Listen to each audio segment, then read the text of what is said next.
friends, I'm Amber. Welcome back to my channel. Today I wanted to talk about Harry Potter and the Prisoner of Azkaban.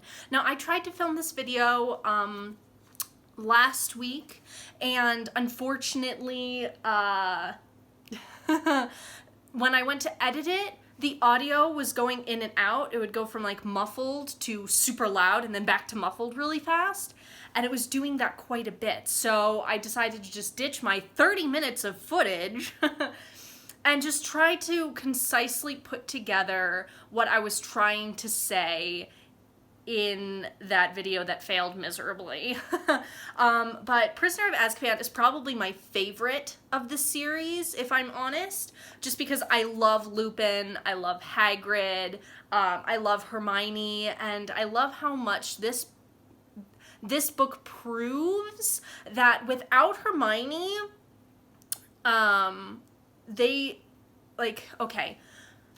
the reason that I'm gonna backpedal real quick.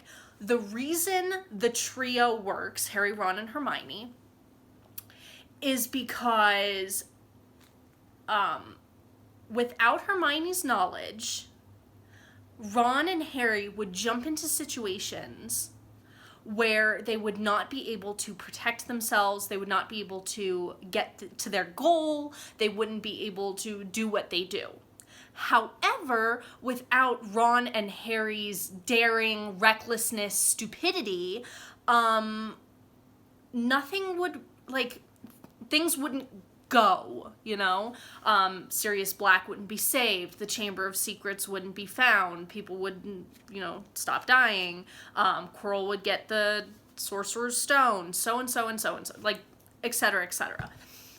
And so, here's my thought. Hermione does have this riskiness to her because she is willing to support her friends and she is incredibly loyal, but she also prepares for what they're doing. She takes a step back and she says, okay guys, you're gonna be stupid and I know you're gonna be stupid. So why don't we prepare for your stupidity and make sure that we can actually do what you're planning on doing? And so, I don't know, I really, really value Hermione's preparedness, her staunch loyalty to academia, but I also like that she's forced to apply what she's learned. And I think that's the great thing about the trio is Harry and Ron, they do represent all that carelessness, all that riskiness, all that, I'm gonna go and do it. But Hermione, and they're very much like the application, but without actually acquiring any knowledge. So I don't know, I feel like they balance each other out really well, and they're helping each other to expand and really fully develop as wizards. But in this book, I also appreciate how much we come to understand Snape. Snape has a vendetta against Harry, but he also has a vendetta against all the students, particularly Neville. In one of the earliest scenes in the first potions class, or one of the first potions class, or is it? No, it is the first potions class. They're making a shrinking solution. And of course, Neville's going to pieces because he's absolutely terrified of Snape. Snape actively bullies him. It says throughout this book, we catch specific lines where it says Snape takes pleasure in bullying Neville. In fact, Snape bullies Neville in front of other teachers. Lupin, for example, when Lupin first brings them to have a lesson on the Boggart in the teacher's lounge, or the teacher's room, Snape openly criticizes Neville. Now, Snape shouldn't be a teacher. This I'm very adamant about this. Snape shouldn't be a teacher. He represents all of the traits you shouldn't have if you're going to be a teacher. He doesn't encourage learning. He doesn't encourage, failure. He uses failure against the students. Neville is going to pieces in his class. He's going to end up with a poison instead of a shrinking solution. And he doesn't encourage peer support. Hermione is perfectly willing to help Neville correct his potion, but Snape says, don't help him. Why would he not encourage the students to help one another? I'll use my strong suits to help your weaknesses. You help your strong suits to help my weaknesses. Like, Snape is perfectly willing to poison Neville's beloved pet Toad just to bully him. And then when it comes out that Neville's boggart is Snape, and he gets over that by putting Snape in his grandmother's clothes, Snape as the boggart, in his grandmother's clothes, Snape treats him even worse. Like, there's one moment where, Snape is trying to catch Harry outside the, one-eyed humped witch person thing, statue.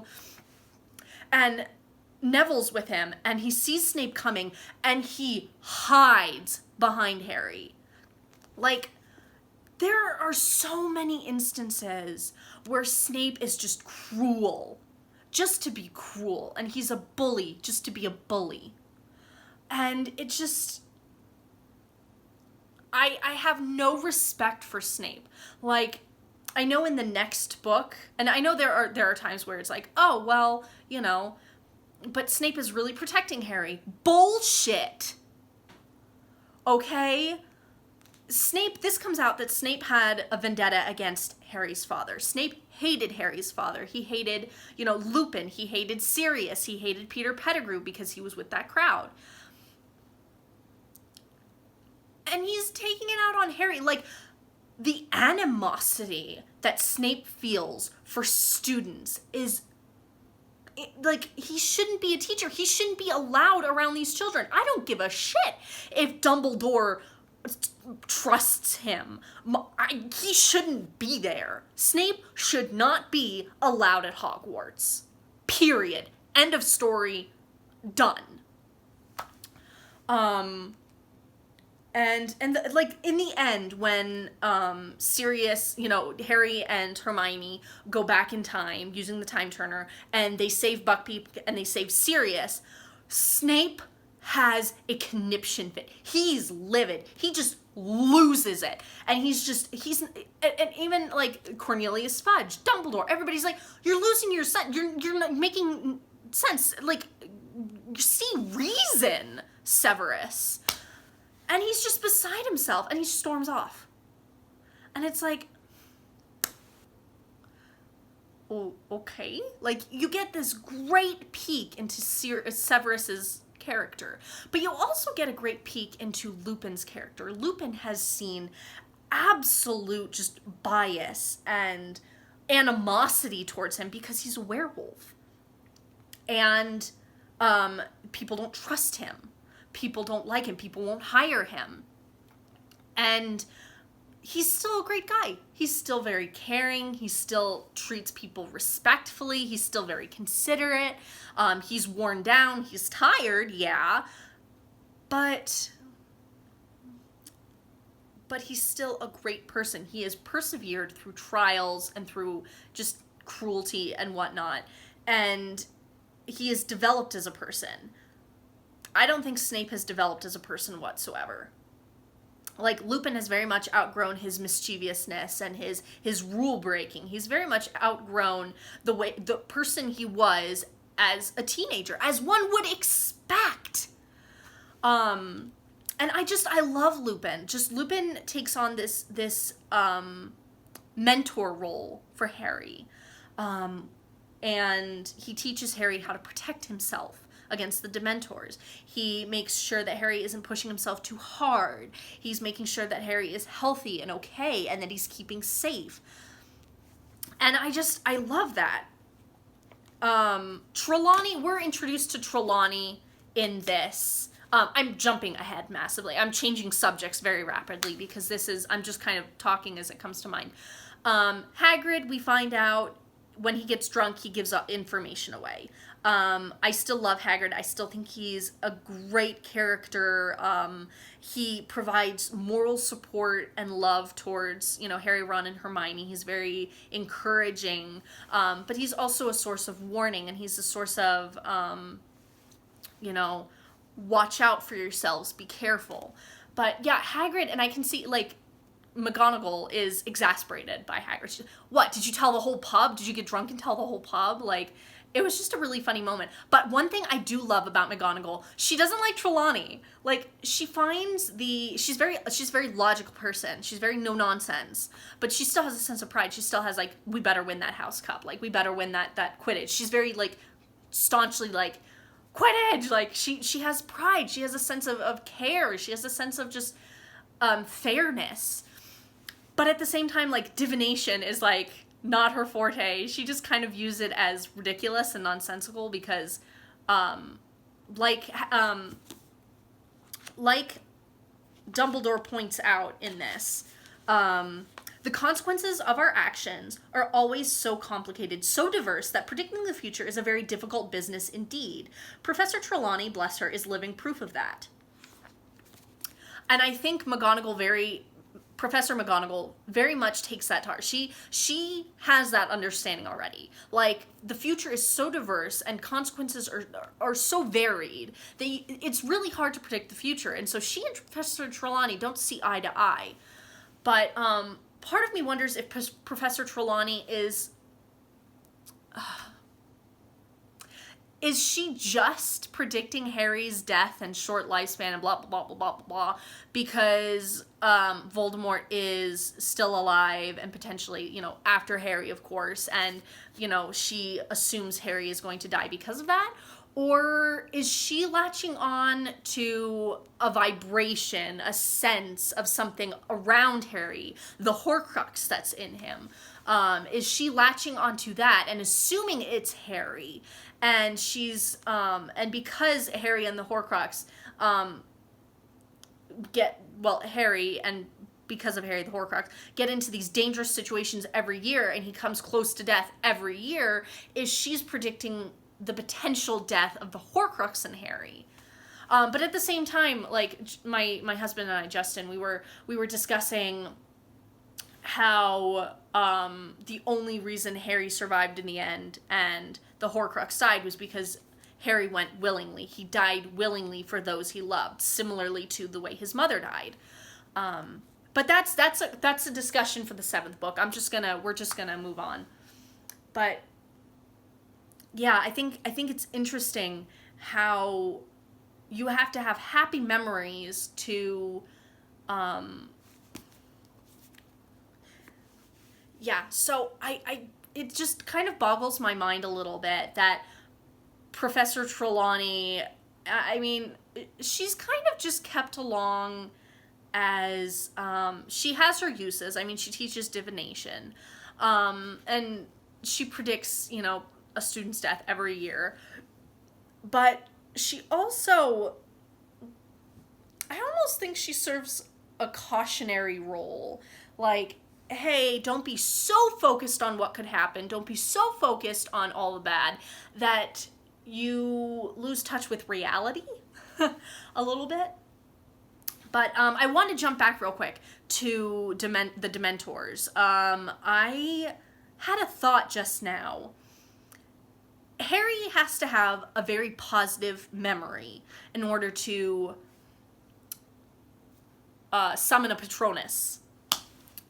But the Patronuses he ends up summoning don't seem to be caused by happy memories. They just seem to be caused by, I know I can summon a Patronus, so I summon a Patronus. Is that a happy thought? Is that just speaking to his growing magical abilities? Like, what is that? So, I don't know. I just thought I'd throw that out there. But going back, yeah, you really see that Harry starts trusting Dumbledore a lot more implicitly. I think that's the right word. He starts trusting Dumbledore a lot. I'm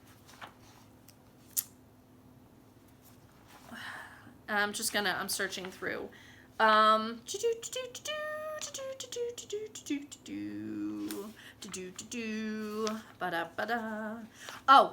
okay, so my last thought for Harry Potter and the Prisoner of Azkaban, because I don't want to ramble too much. This is probably already way too long. Owls. The owl post. you just kind of tell the owl who you're sending a letter to or a package to, and they just find the wizard or witch? Like, how does that work? Are they connected with magic in such a way where, like, they have a homing beacon? Like, how does that work? Because at the end, when Harry, Ron, and Hermione are on their train and they get Sirius's letter, he says, if you ever need me, send word, your owl will find me. My first thought was, how? Okay, how is his owl supposed to find Sirius if Sirius is in hiding? How is Hedwig supposed to just know where Sirius is? How do owls just know where wizards and witches are? Like, that to me, it just, I don't get it. Like, I really need that explained to me, because, like, maybe I just need to set aside my disbelief. Maybe I just need to set that aside, because this is a magical world, and this is fantasy. This is very much like, I don't know if it's urban fantasy, but, like, it's a magic system. You kind of have to set aside your preconceived notions about how things should be in order to kind of accept some of the lines that are blurred in here, in this series, not just this book, but the series. And so part of me is like, how do the owls find the people? But at the same time, I'm like, well, it's part of the magic system. It's just magical creatures. It is how it is. I don't know. But that was my thought, and I was kind of frustrated by it, but I don't know. I really need to start the 4th book, because the 4th, 5th, 6th, and 7th book, as everybody knows, are massive. They're so long, and it's going to take me like a month to read one, I swear. Not really. It's going to take me a while. But, yeah. Yeah. Also, I'm real quick, parting thought. I realized how young Harry is. With this book, with Prisoner of Azkaban, I really started to focus on, okay, he's 13. Where was I when I was 13? And I kind of started to understand his stupidity and his carelessness. Like, his brain isn't fully developed. I mean, come on. He's a 13-year-old boy. But at the same time, I started to realize how much I was expecting him to act like an adult when he's a child. And he doesn't have that cognitive experience, those cognitive connections to be thinking like an adult. And so me as a 25-year-old, I'm like, well, why isn't he doing that? To a 13-year-old, he's not gonna think to, share his money with the Weasleys. He's not gonna think to, oh, maybe I should be including an adult in this who actually has knowledge of the situation. He's not gonna think, oh, this is dangerous. What do I need to prepare myself before I go do it? He's just like, I'm gonna go do it. And so I really realized that. And with that parting thought, I did not do a vlog for this book. I don't know if I'm going to do a vlog for Harry Potter and the Goblet of Fire, simply because vlogs are hard, and I haven't figured out my style yet with them. So I'm gonna go and figure that out, and I will see you in my next video. Bye.